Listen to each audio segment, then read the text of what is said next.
മാലിന്യം പേറുന്ന തോടുകളും പുഴകളും 24 വാർത്താ പരമ്പരയ്ക്ക് വിഷയമാകുന്നു. കണ്ണു തുറക്കൂ, കാണൂ.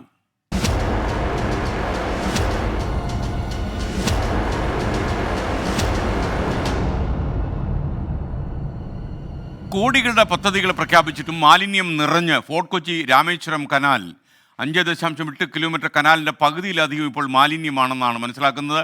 അധികാരികൾ ഇത് കണ്ണു തുറന്ന് കാണണം എന്നാണ് നാട്ടുകാരുടെ ആവശ്യം.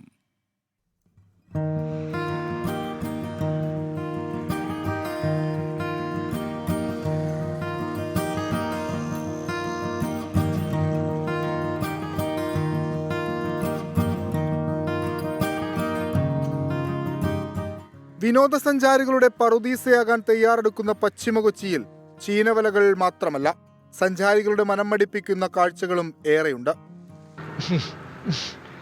കൊച്ചി എത്തി.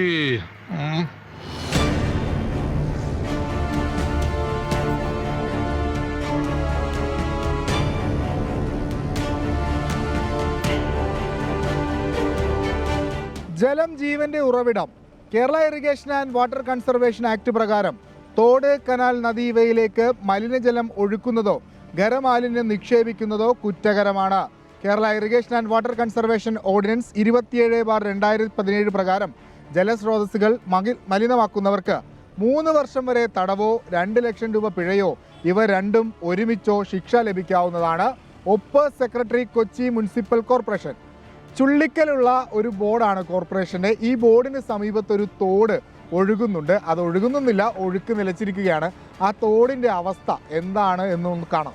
പണ്ട് പേരിനെങ്കിലും ഒരു കരാറുകാരനെ കണ്ടെത്തി കരാറ് നടത്തി ഒരു കൊട്ട വഞ്ചി വള്ളത്തിലൊക്കെ സാധാരണ കരാർ പണിക്കാരെയൊക്കെ കയറ്റിയിട്ട് ഇതിനെ മേലുള്ള ചെളി കലക്കി വിടുന്ന ഒരു സംവിധാനമൊക്കെ ഉണ്ടായിരുന്നു. അത് വെറുതെ ജനങ്ങളെ കണ്ണിപ്പൂടിടാൻ വേണ്ടിയിട്ടുള്ള പ്രഹസനങ്ങളായിരുന്നു. അതുപോലും ഇപ്പോൾ ഈ നമ്മളുടെ രാമേശ്വരം കനാലിൽ, ഈ മാന്ത്ര കനാലിൽ കാണാൻ കഴിയുന്നില്ല.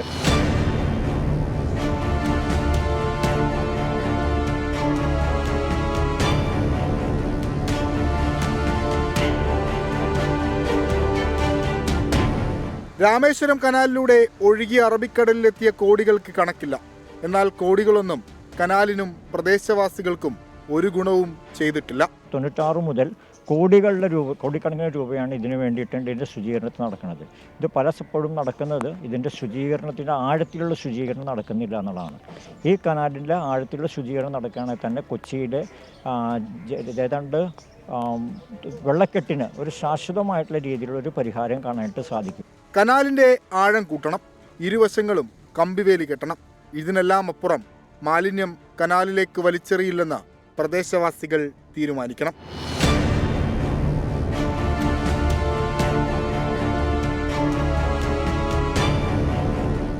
രാമേശ്വരം കനാലിൻ്റെ ശോചനീയാവസ്ഥയെക്കുറിച്ച് എത്രയോ വട്ടം പറഞ്ഞതാണ്. പക്ഷേ ഇത്തവണ പറയുന്നത് ജോയിക്ക് വേണ്ടിയാണ്, ജോയിമാർ ഉണ്ടാകാതിരിക്കാൻ വേണ്ടി. അതിന് പൊതുസമൂഹവും അധികാരവർഗവുമെല്ലാം ഒരുമിച്ച് പരിശ്രമിക്കണം. കൊച്ചിയിൽ നിന്ന് സച്ചിനൊപ്പം വിഷ്ണു സുരേഷ്, 24.